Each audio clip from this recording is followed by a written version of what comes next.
오늘도 예배에 오신 여러분을 환영하고 축복합니다. 옆에 분들하고 인사하도록 하겠습니다. 잘 오셨습니다. 우리가 잘 오셨습니다라는 인사가 너무 형식적으로 이루어지는 것 같습니다. 함께 웃으시면서 다시 한번 정말 잘 오셨습니다. 왜 여기 온 게 잘한 것입니까? 네, 여기가 제일 시원합니다. 네. 요즘은 건물 밖으로 나가는 건 위험합니다. 건물 안에 있는 게 가장 좋습니다. 건물 안에 있어야 가장 안전하고 가장 시원합니다. 그렇게 봤을 때 여기가 가장 시원합니다. 얼마나 여기가 시원하면 좋은지 새벽마다 찾아오시는 분들도 계시고요. 이 시간에도 오시고요. 밤 시간에도 오시고요. 시도 때도 없이 오십니다. 얼마나 좋고 감사합니까? 제가 새벽마다 지난 주까지 예레미야를 묵상을 했고요. 이번 주부터 신명기 묵상을 시작했습니다.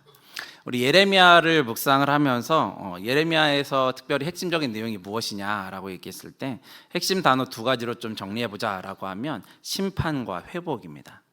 하나님께서 이 남유다를 심판하시겠다는 메시지를 이 예레미야를 통하여서 하나님께서 선포하신 거예요.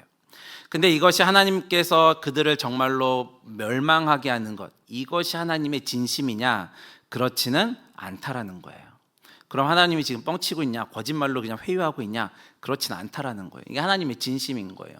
너희가 지금까지 이렇게 했으니까 너네 멸망당할 거야. 근데 이게 진짜는 아니고, 물론 진짜이긴 하죠. 이게 내 진심은 아니고, 내 진짜 진심은 니네가 빨리 내 말을 듣고 너의 마음을 돌이켰으면 좋겠구나, 너희가 회복했으면 좋겠다라는 게 진짜 깔린 하나님의 마음이라는 거죠. 그렇기 때문에 선지자들의 이야기들을 두 단어로 요약하자면 심판과 회복이라고 이야기할 수 있는 거예요. 그러나 어떻게 됐습니까? 예레미야를 통하여서, 오늘 말씀도 읽었지만 여러 선지자들을 통하여서 하나님의 음성을 전하고 돌아오라, 돌아오라, 돌아오라 이야기했지만 결국 돌아오지 않음으로 인해서 그들이 멸망당하게 되는 거죠. 남유다가 왜 이런 멸망이라는 고통을 당해야 하는지 그 이유에 대해서 오늘 말씀을 통해서 정리해 보고자 합니다.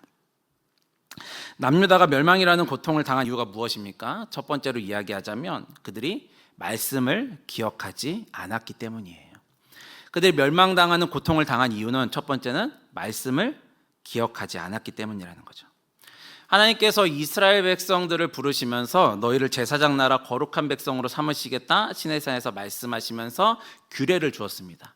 그들이 지키고 살아가야 될 말씀을 다 명령해 주었다라는 거죠. 그들이 이제 가나안 땅에 들어가게 될 것인데 그 땅에 들어가면 어떻게 살아야 하는지에 대해서 줄줄줄줄 써서 이미 다 알려주셨다라는 거죠. 그렇게 하나님께서는 이스라엘 백성들이 지키고 살아가야 될 방법들, 그들이 지켜야 될 것들, 하지 말아야 될 것들, 해야 될 것들 다 잘 말씀해 주셨는데, 그렇다면 이제 그 이스라엘 백성들은 하나님께서 명령하신 대로 이것들을 잘 지키면서 살아가기만 하면 되는 거예요. 그렇게 하나님의 말씀을 잘 듣고 지켜 행하면 어떻게 하나님께서 그들을 보호하시겠다 말씀하신 거예요. 그들을 지키시고 보호하겠다라고 하나님께서 말씀하셨다라는 거죠. 이때 이렇게 하나님께서 말씀하셨을 때 이스라엘의 반응이 있습니다. 출애굽기 19장 8절 말씀인데요. 그 말씀에 보시면 이렇게 얘기합니다. 백성이 일제히 응답하여 이르되 여호와께서 명령하신 대로 우리가 다 행하리이다. 모세가 백성의 말을 여호와께 전하매. 아멘. 하나님께서 분명히 너희가 내 말을 잘 듣고 행하면 너희를 내가 지키고 보호할 거야 라고 하나님께서 말씀하셨다고요. 19장 앞에 6절 7절 말씀해 보시면 그렇게 얘기했거든요. 5, 6, 7절 보시면. 근데 이때 그 하나님의 말씀을 들은 이스라엘 백성들의 반응이 무엇이냐? 반응을 보았을 때 백성이 일제히 응답했다고 합니다. 뭐라고요? 여호와께서 명령하신 대로 우리가 다 행하리이다. 하나님께서 너희가 이 말씀 다 지키면 내가 지켜줄게 라고 했을 때 이스라엘 백성들은 그렇습니다 주님, 우리가 다 지켜 행하겠습니다 라고 일제히 대답했다라는 거예요. 이스라엘 백성들 어떻습니까? 우리가 잘 기억하고 있는 이스라엘의 백성들의 모습은 그들의 행위를 한마디로 요약하면 배신이거든요.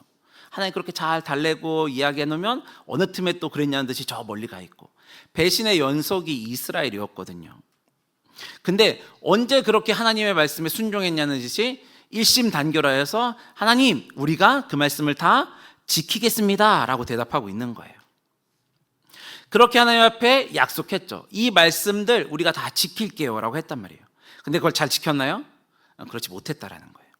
대표적으로 사사기 2장 11절 말씀 보시면 이스라엘 자손이 여호와의 목전에 악을 행하여 바알을 섬기며 라고 이야기했습니다. 그렇게 하나님 앞에 우리가 정말로 하나님께서 말씀하신 것들을 다 지켜 행하겠습니다 이렇게 약속했지만 그들의 행위는 그렇지 않았다라는 거예요. 결국 그들의 행위는 다시 돌이켜서 하나님이 가장 싫어하는 우상을 숭배하고 악을 행했다라는 거죠. 그로 인해서 하나님께서 진노하시는 거예요. 아까 읽었던 사사기 2장 뒷부분에 14절 가시면 이렇게 이야기합니다. 여호와께서 이스라엘에게 진노하사 노략하는 자의 손에 넘겨주사 그들이 노략을 당하게 하시며 또 주위에 있는 모든 대적의 손에 팔아 넘기심에 그들이 다시는 대적을 당하지 못하였으며 라고 이야기합니다. 하나님께서 명령하신 것 지키겠습니다 라고 한 사람들이 지키지 않음으로 인하여서 하나님께서 진노하신 거예요. 그로 인해서 징계를 받게 되는 것이죠.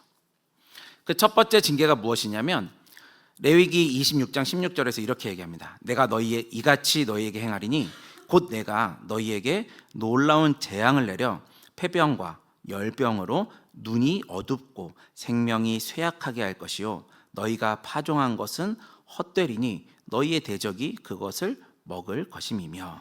아멘. 하나님께서 그들을 가만두시지 아니하시고 재앙을 내리시는 거예요. 첫 번째 당하는 징계가 무엇이라고요? 그들이 폐병과 열병을 앓게 될 거라는 거예요. 그들의 눈이 어두워지고 생명이 쇠약해질 거다 말씀하시는 거죠.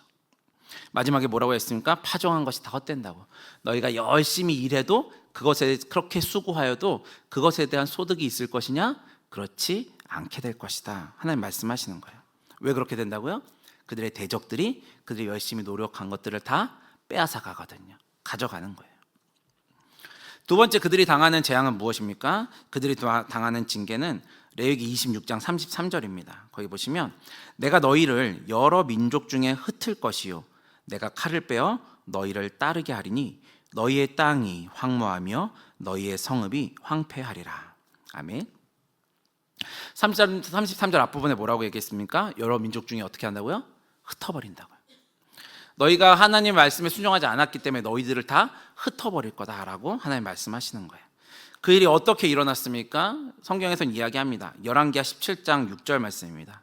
거기서 보시면 호세아 제9년에 아스로 왕이 사마리아를 점령하고 이스라엘 사람을 사로잡아 아수르로 끌어다가 고산 강가에 있는 할라와 하볼과 메대 사람의 여러 고을에 두었더라. 이렇게 이야기하죠. 북이스라엘 얘기를 먼저 하는 거죠. 왜냐하면 북이스라엘이 먼저 망했거든요. 북이스라엘이 어떻게 됩니까? 아수르에 의해서 멸망당합니다. 그리고 나서 여러 나라로 흩어지게 된 거예요.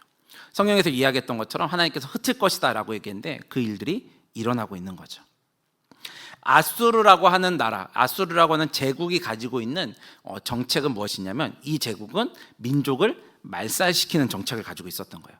그래서 여러 속국들이 있잖아요. 여러 점령한 나라들이 있지 않습니까? 그 나라들을 어떻게 하는 거예요? 다 이리저리 흩어버리는 거예요.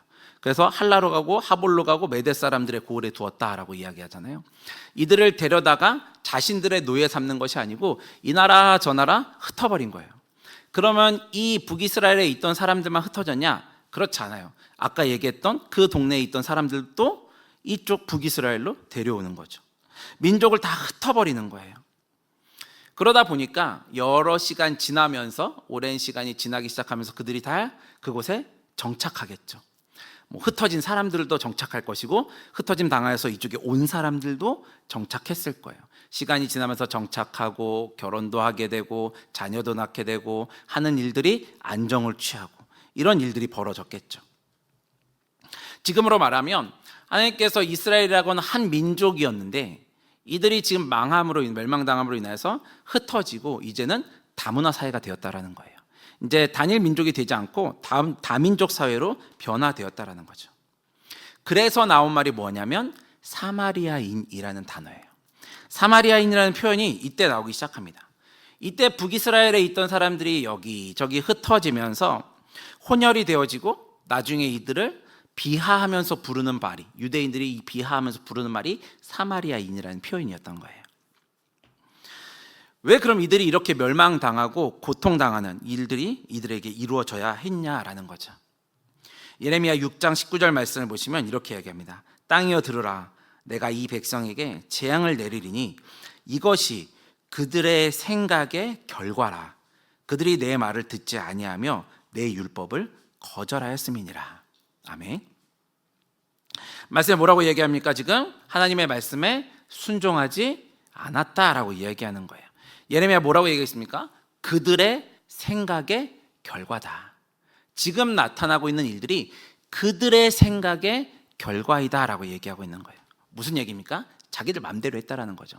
사사기 표현대로 자기 소견에 옳은 대로 행하고 있는 이 상황이었던 거죠. 그래서 어떻게 됩니까? 북이스라엘이 멸망당했고 이후에 남유다마저도 멸망당하는 일이 생기는 거예요. 예레미야 25장 11절부터 12절 말씀에 보시면 이렇게 얘기합니다.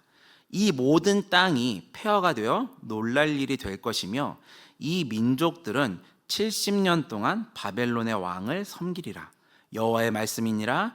70년이 끝나면 내가 바벨론의 왕과 그의 나라와 갈대아인의 땅을 그 죄악으로 말미암아 벌하며 영원히 폐허가 되게 하되. 아멘. 남유다 어떻게 됐다고요? 남유다도 결국은 멸망당하는 거예요. 남유다마저도 멸망당하게 되는 거예요. 그리고 70년이라는 시간 동안 바벨론의 왕을 섬기게 되었던 거죠. 남유다가 멸망당한 이유는 무엇입니까? 남유다뿐만 아니라 이스라엘 전체가 멸망당한 이유는 마찬가지죠. 하나님의 말씀에 순종하지 않았던 거예요. 그런데 잘 생각해 보시면 지금 이 남유다도 마찬가지고 예레미야가 남유다한테 하나님의 말씀을 선포했을 때 그 말씀이 새로운 말씀이냐? 그런 거 아니에요. 처음 듣는 그런 말씀이 아니라는 거죠. 예레미야 이전부터 선지자들을 통하여서 이미 하나님께서는 심판의 메시지를 선포하셨거든요. 그러면서 돌아오라. 다시 너희의 모든 행위들을 다 끊고 돌아오라라고 하나님은 이미 선지자를 통하여서 여러 번 말씀하셨다라는 거예요. 그러니까 이 이스라엘 백성이 예레미야가 하고 있는 내용이 그런 내용이었어? 이런 게 아니라는 거예요. 이미 좀 죄송한 표현이지만 닳고 다를 만큼 들었던 내용이라는 거죠. 이미 하나님께서 이스라엘 백성들 출애굽하면서 하나님이 이스라엘에게 이미 주셨던 말씀이에요. 이미 하나님은 그때 다 말씀을 주셨다라는 거예요. 그런데 그 말씀을 어떻게 해요? 이들이 기억하지 못함으로 인해서, 하나님의 말씀을 기억하지 못함으로 인해서 하나님과 멀어지게 된 것이고 다시 선지자들을 보내서 돌아오라 음성들을 발하여 주시는 거죠. 그럼에도 불구하고 이들은 하나님의 말씀을 기억하지 않았던 거예요. 이스라엘 백성들은 하나님의 말씀을 읽지도 않았고 듣지도 않았고 생각하지도 않았고 완전히 잊어버린 상태로 살고 있었던 거죠. 모세가 이미 죽기 전에 신신당부하면서 써준 게 신명기거든요. 신명기의 말씀을 통해서 이렇게 살아야 돼 라고 이미 알려줬음에도 불구하고 여전히 그 말씀대로 살아가지 못하고 있는 거였죠. 기억하지 못하고 있는 거예요. 그로 인해서 남유다는 하나님의 진노로 인하여서 멸망당하게 된 거죠. 예레미야 28장 8절 말씀은 이렇게 얘기합니다. 나와 너 이전의 선지자들이 예로부터 많은 땅들과 큰 나라들에 대하여 전쟁과 재앙과 전염병을 예언하였느니라. 하나님의 말씀을 잊고 지내던 이스라엘을 하나님은 그냥 두시지 않았던 거죠. 수많은 선지자들을 보내서 이미 얘기했다고 했잖아요. 기억하게 하셨잖아요. 또 다른 나라들의 재앙을 통하여서 그것들을 보면 돌아올까 싶어서 하나님께서는 여러 재앙들, 주변 나라들의 전염병들 이런 것들을 보여주셨단 말이에요. 그럼에도 불구하고 이스라엘 백성들 여전히 돌아오지 않고 있다는 거죠. 이 모습이 이스라엘 백성들의 모습이기만 하냐?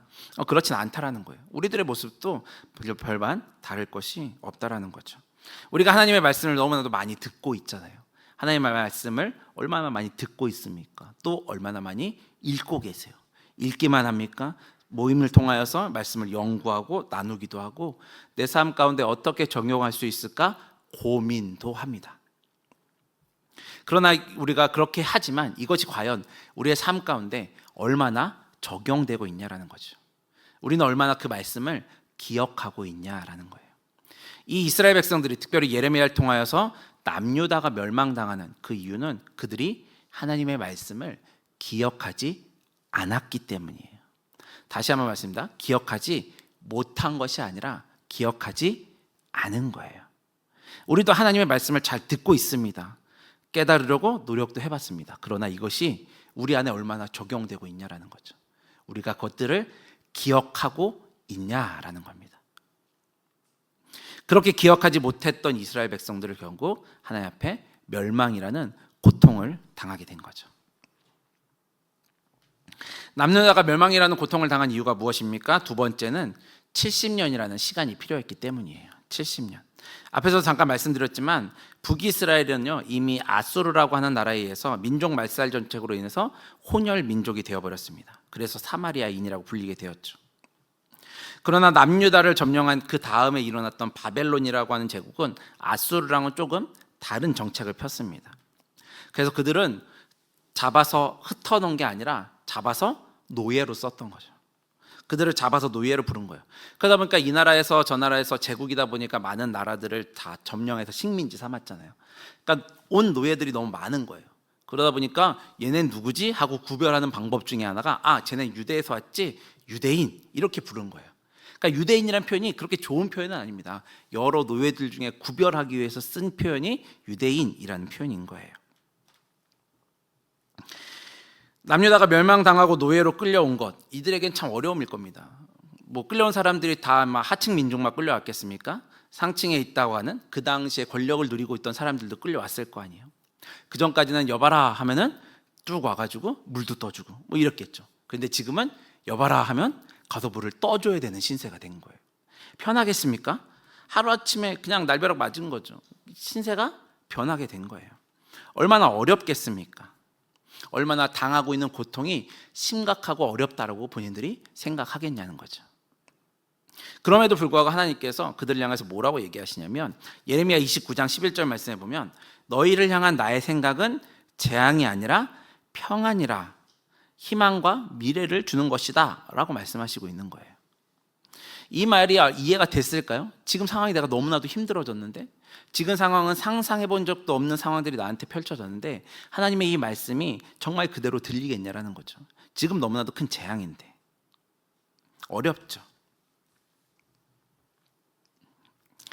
이 70년이 필요해서 하나님께서는 그들에게 재앙을 내리신 건데, 그 70년의 시작은 무엇이냐? 70년의 시작은 다니엘입니다. 다니엘과 세 친구가 언제 끌려갔냐? 이 포로기에 첫 번째로 끌려간 사람들이 그들이거든요. 다니엘과 세 친구들이 그때 포로로 잡혀간 거예요. 사실 잘 생각해 보시면 이 다니엘과 세 친구들은 포로로 끌려갔다고 하기엔 조금 그래요. 왜냐면 그들이 어떻게 했습니까? 포로로 끌려가면 가서 뭐 벽돌을 굽든지 뭐 이런 거 해야 되잖아요. 근데 다니엘과 세 친구는 뭐 했습니까? 끌려가서 꽃단장하고 좋은 것들 배우고 맛있는 것들 먹을 수 있는 기회가 생겼어요. 이게 노예들이 당하는 고통인가요? 그렇지 않죠. 거의 지금 분위기는 국비 장학생으로 유학 간 거예요. 지금 국비 장학생으로 유학 가가지고 많은 것들을 받아 누리고 있는 거예요. 왕궁으로 갔잖아요. 맛있는 것들 제공받고 잘 준비되고 있잖아요. 이게 포로냐는 거죠? 아니죠. 그럼 이 70년의 시작은 다니엘이었다면 그들의 본론은 어디냐? 에스겔서입니다. 에스겔서 전체를 통하여서 그렇게 힘들어하고 어려워하는 자들에게 어떻게 지내야 되는지, 지금 이곳에서 어떻게 우리가 살아가고 준비해야 되는지 얘기하는 게 에스겔서예요.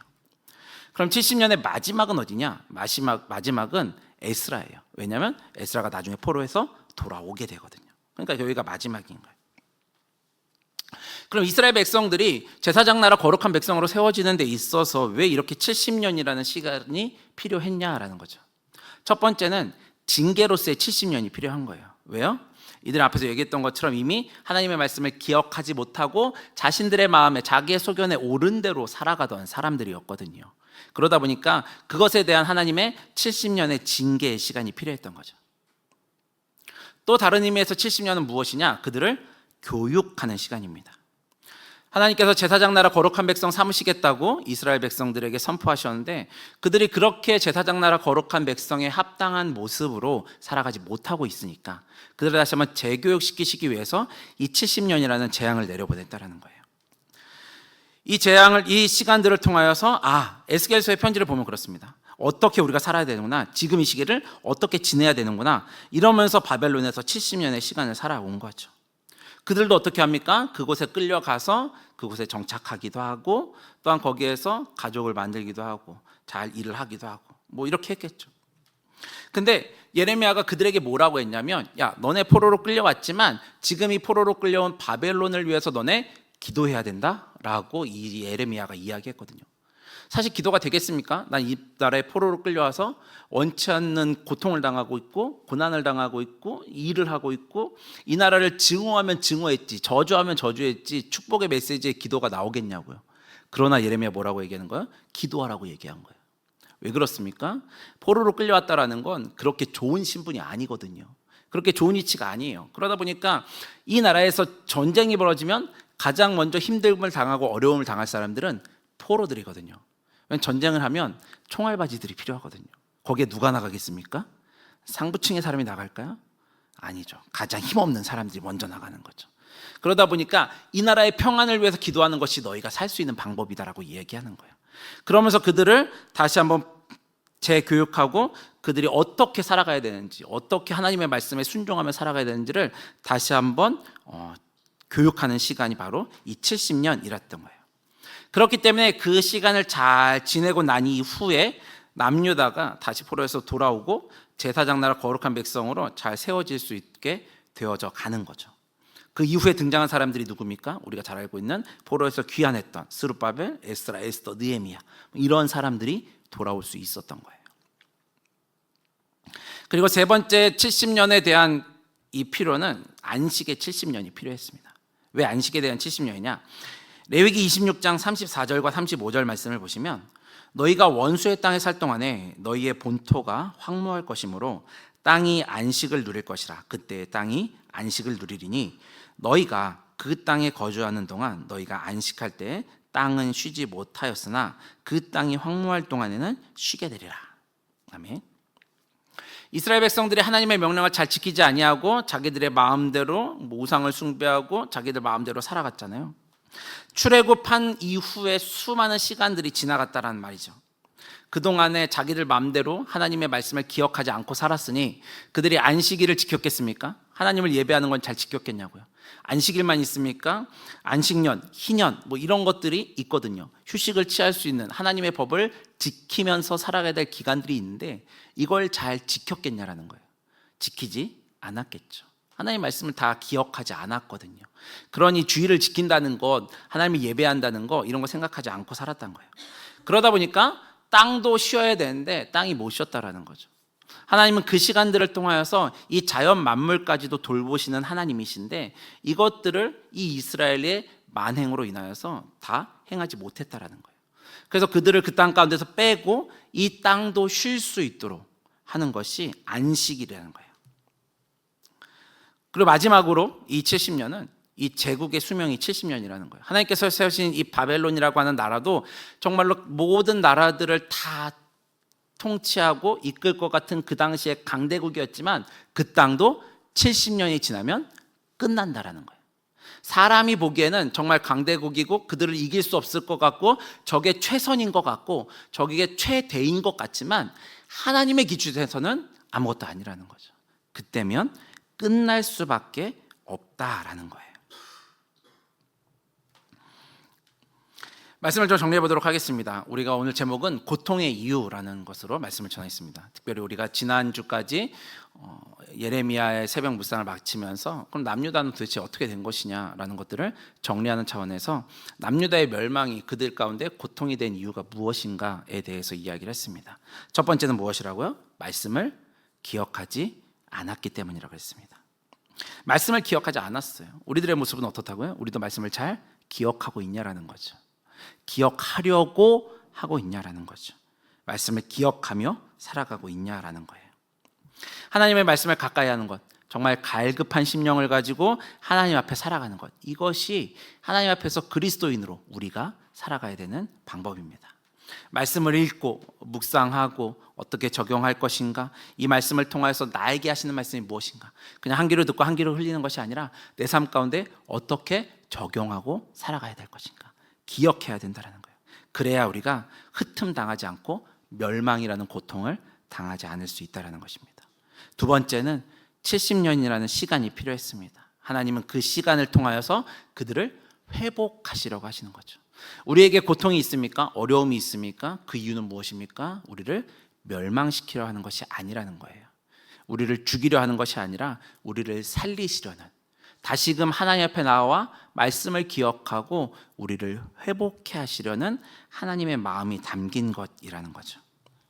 우리도 하나님의 말씀으로 온전한 회복을 경험해야 합니다. 다시 말씀으로 돌아가야 하는 거죠. 우리의 죄악을 발견하고 다시 하나님께서 은혜 주시기를 소망해야 합니다. 이 남유다가 70년이라는 시간을 피하기 위해서 노력했다라면 아마 하나님은 더 어려움을, 더 처참함을 주실 수도 있는 거예요.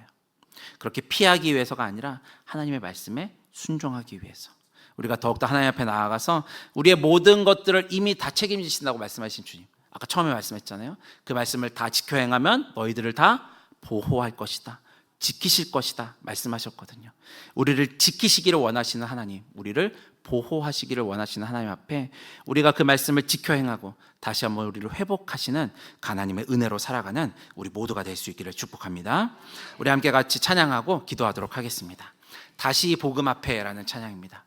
우리는 점점 멀어지려 하고 하나님 앞에서 점점 더 벗어나려 할지라도 하나님은 우리를 다시 한번 부르십니다. 다시 한번 복음 앞에 서기를.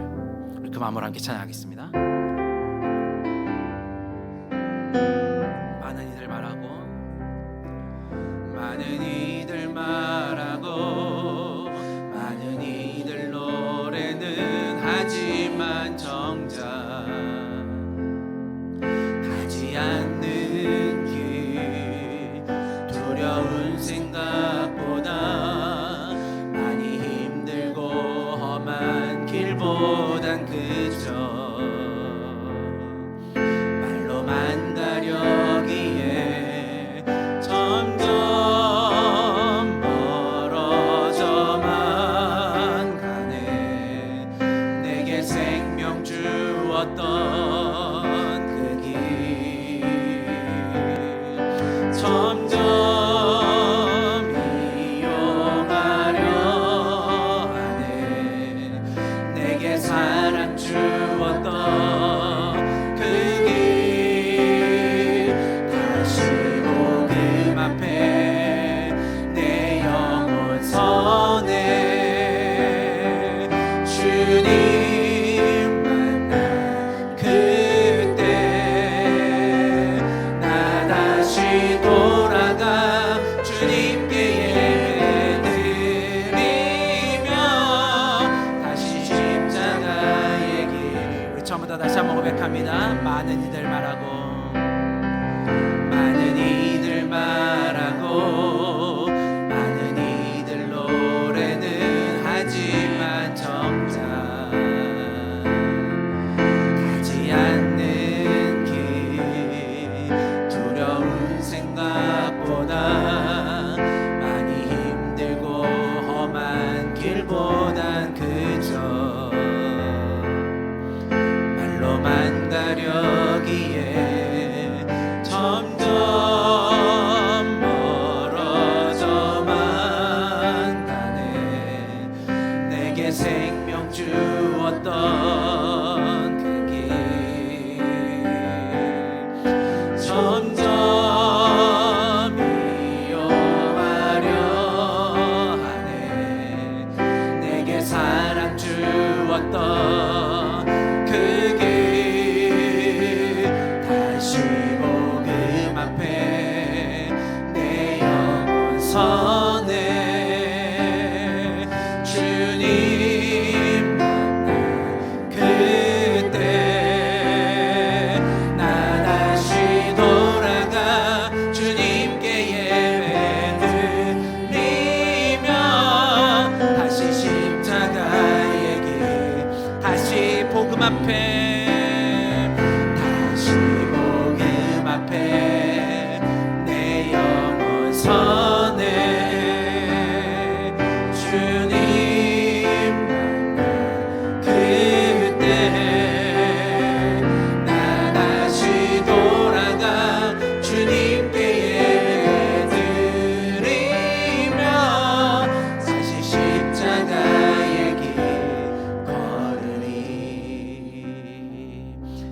기도하도록 하겠습니다. 우리 들은 말씀을 가지고 함께 같이 기도하겠습니다. 우리들의 위치는 어디입니까? 우리들의 삶 가운데 우리는 어디에 서 있습니까? 우리에게 처해진 환경으로 인하여서 하나님을 원망하는 자리에만 있진 않습니까? 우리에게 고통을 주신 이유가 무엇입니까? 왜 어려움을 당하고 있습니까? 하나님은 우리가 다시금 하나님의 말씀 가운데 서기를 원하십니다. 우리가 다시 한번 말씀을 기억하기를 원하십니다.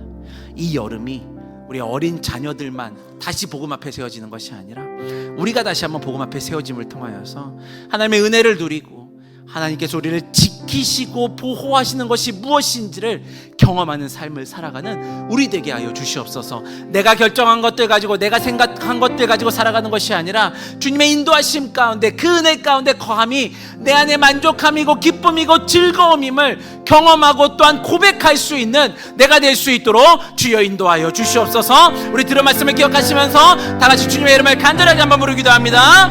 주여.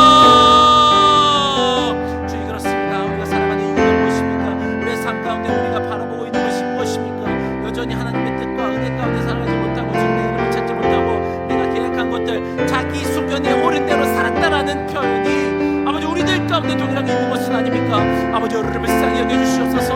아버지 우리를 긍휼히 여겨주시옵소서. 다시 한번 우리도 아버지 주의 은혜 가운데 서 있을 수 있도록 도와주시옵소서. 주님을 찾는 것, 주의 이름 가운데 거하는 것, 그 은혜를 고백하며 살아가는 것, 이것이 우리가 될 수 있도록 도와주시옵소서. 아버지 주님의 이름을 잃어버린 채 살아가지 아니하게 도와주시옵소서. 주님의 이름을 찾게 하여 주시옵소서. 그 이름 가운데 거하게 도와주시옵소서. 주의 말씀을 떠난 자 되지 말게 하시고 주의 말씀을 더욱더 가까이 하는 자가 될 수 있도록 하시고 하나님의 말씀에 순종하며 살아갈 때에 우리의 삶 가운데 깊이 간섭하시고 깊이 가입하시고 깊이 은혜를 하시는 하나님의 은혜 가운데 살아갈 수 있는 아버지 우리 모두가 되어질 수 있도록 주여 인도하시고 역사하여 주시옵소서.